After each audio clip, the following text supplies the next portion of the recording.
पूज्य श्री उड़िया बाबा जी महाराज ने कहा कि 1 महीने डट के भजन करे और किसी कारण से एक बार कस के क्रोध कर ले तो 1 महीने का भजन खत्म हो जाता है। 1 महीने का भजन निष्प्रभावित हो जाता है। 12 महीने में अगर 12 बार हमने क्रोध कर लिया तो साल भर का भजन चौपट हो गया। यहाँ दिन में 12 बार होता है, साल में 12 बार की तो बात थोड़ी थोड़ी देर में नाराजगी आ जाती है। क्रोध भगवत प्राप्ति के मार्ग में बहुत बड़ी बाधक वस्तु है। तुम जान लो ये क्रोध तुम्हारी अवनति का मूल कारण है। जो अपने आते हुए क्रोध को रोक लेता है उसको निश्चित भगवत प्राप्ति होती है। जो उपासक अपने क्रोध के वेग को नहीं सहन कर पाता वो भयंकर से भयंकर कुकर्म करके विनाशकारी स्थिति को प्राप्त हो जाता है। इस जगत में क्रोध के कारण लोगों का नाश होता देखा गया है। इसलिए उपासक को कभी किसी पर क्रोध नहीं करना चाहिए। क्रोधी मनुष्य भयंकर से भयंकर पाप कर सकता है। सबको जो भी गुरु चरणों की प्राप्ति करना चाहे पहला गुरुदेव भगवान श्री कृष्ण को बनाइए और उनसे प्रार्थना कीजिए कि हे जगत गुरु श्री कृष्ण, आप प्रकट में हमें गुरुदेव के रूप में मिलिए। मैं किसी भी तरह आपको पहचान नहीं सकता, आप कृपा करके मिलिए।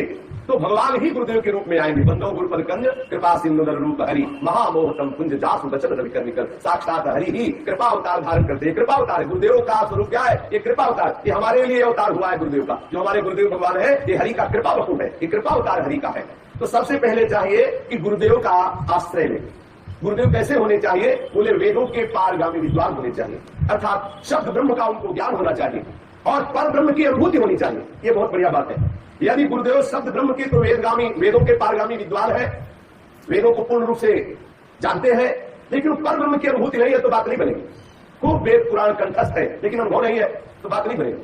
अगर पर ब्रह्म का अनुभव है और प्रगट में वो वेद पुराणों की बात नहीं कह सकते हैं तो थोड़ा अड़चन ये पड़ेगी कि हमें समझने में देर लगेगी, लेकिन बात वहां पूरी हो जाएगी। उनके संकल्प से आपका कल्याण हो जाएगा। बाहर वृंदावन धाम के बाहर रह रहा है अन्य प्रदेशों में, और उसके हृदय में बात है कि हम बहुत समय तक वृंदावन वास तो नहीं कर पाएंगे, ऐसा माया से जकड़े हुए हैं। तो हमें जो वृंदावन वासी को लाभ मिलेगा वो हमें कैसे मिले?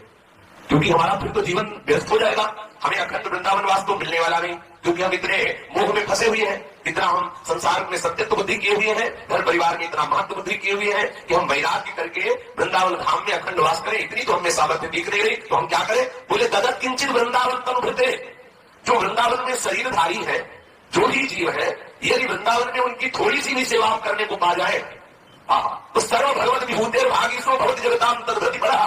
कितनी अद्भुत बात है इस मात्र उदाहरण। ये वृंदावन के जो पक्षी है, वृंदावन की ये जो गाय पशु आदि, ये जो वृंदावन के बंदर आदि, यहाँ के जो ब्रजवासी जन, यहाँ जो वास करने वाले संत महात्मा, जो भी गृहस्थी जन जो भी है, यदि कहीं यहाँ किसी की भी आपके द्वारा धन अन्न वस्त्र वास आदि की सेवा बन जाए आपसे, तो श्रीपाद प्रबोधानंद जी कह रहे हैं कि वो भगवान की समस्त विभूतियों को तृप्त करने वाला बन जाता है। इतनी उसमें सामर्थ्य आ जाती है, वो ऐसा महामहिमामय वाला बन जाता है कि जैसे गीता में विभूतियों का वर्णन किया ना, उन विभूतियों को भी आनंद प्रदान करने वाली विभूति वो स्वयं बन जाता है।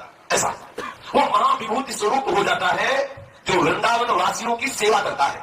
यद्यपि वो वृंदावन वास नहीं कर पा रहा, अखंड वृंदावन वास नहीं कर पा रहा, पर वृंदावन के पक्षियों को, वृंदावन के पशुओं को, वृंदावन के बंदरों को, वृंदावन के जो ब्रजवासी जन है, जो गृहस्थी जन आके रहे, और ऐसे गृहस्थी जन है कि भगवत चर्चा सुनकर भगवत प्रेम के लिए लालायित होकर श्री धाम वृंदावन वास कर रहे हैं। उनके पास सम्यक व्यवस्थाएं नहीं है, आपको भगवान ने अधिधन दिया है और आप ये लाभ लेना चाहते हैं वृंदावन वास का, तो चाहे वो गृहस्थ हो चाहे व्यक्ति, इस भूमि में वास करने वाले के लिए ये मर्यादा नहीं कि व्यक्ति की ही सेवा करनी चाहिए। यहाँ वनवासी है सब, कोई भी हो, स्त्री हो, पुरुष हो, गृहस्थ हो, व्यक्ति हो, वो सब वनवासी है। इस वन में वास करने वाले हर वनवासी की सेवा का फल एक ही होगा, चाहे वो गृहस्थी की सेवा करे, चाहे वो बंदर की सेवा करे, चाहे वो व्यक्ति की सेवा करे, चाहे गाय की सेवा करे, चाहे किसी की भी, वो वृंदावन वासी है। इस बात की बात यहाँ है।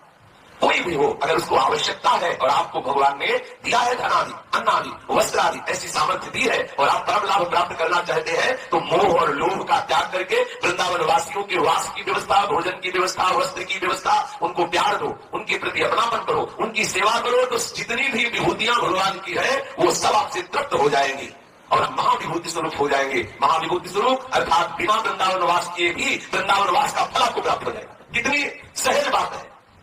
कांच के बदले में मणि मिल रही है, कांच के बदले। कहां सांसारिक तुच्छ धर्म, कहां सांसारिक अन्न वस्त्र आदि, और कहां प्रियालाल का कृपा प्रसाद केवल ब्रजवासियों की सेवा से चला जाएगा। प्रिया प्रीतम का अभी हमें दर्शन दे दे तो हम सह ही नहीं पाएंगे। हमारे हृदय में इतनी, अरे सांसारिक सुख को, सांसारिक दुख को सहने की सामर्थ्य नहीं तो हम महाप्रेम सुख को कैसे सह पाएंगे। इसीलिए तो प्रिया प्रीतम करुणा करके कभी एकदम आनंद देते हैं, कभी एकदम जलन दे देते हैं और दोनों को सहने की सामर्थ्य का अभ्यास कराते हैं। जब तक हमारा हृदय परिपक्व नहीं हो जाएगा तब तक इस महारस को नहीं सह सकता। अभी प्राण निकल जाए यदि प्रिया प्रीतम प्रगट, अभी प्राण शून्य हो जाएगा, ऐसा नहीं, जीवन अभी खत्म हो जाएगा। इतनी सामर्थ्य नहीं हमारे हृदय में कि ऐसे महासौंदर्य को, प्रेम को सह सके। इसलिए सेवक जो महाराज ने कहा, सहत सहत बारह भगति ग्रेतन गुरु हितगार, धीरे धीरे कृपा करके सहाते सहाते हृदय को इतना परिपक्व करते रहते हैं कि जैसे पहले भजन करते थे तो आनंद मिलता था, अब भजन करते हैं तो आनंद नहीं मिल पा रहा। क्यों? क्योंकि अब इतनी खुराक बन गई कि और बढ़े तब आनंद लगे, उतना तो बच गया। जैसे कोई नया आदमी वृंदावन आता है उसे बड़ा सुख मिलता है, लेकिन जो वृंदावन वास करने लगते हैं तो ऐसा लगता है पहले जब आए थे तब जो सुख मिला वो नहीं मिलता। क्यों?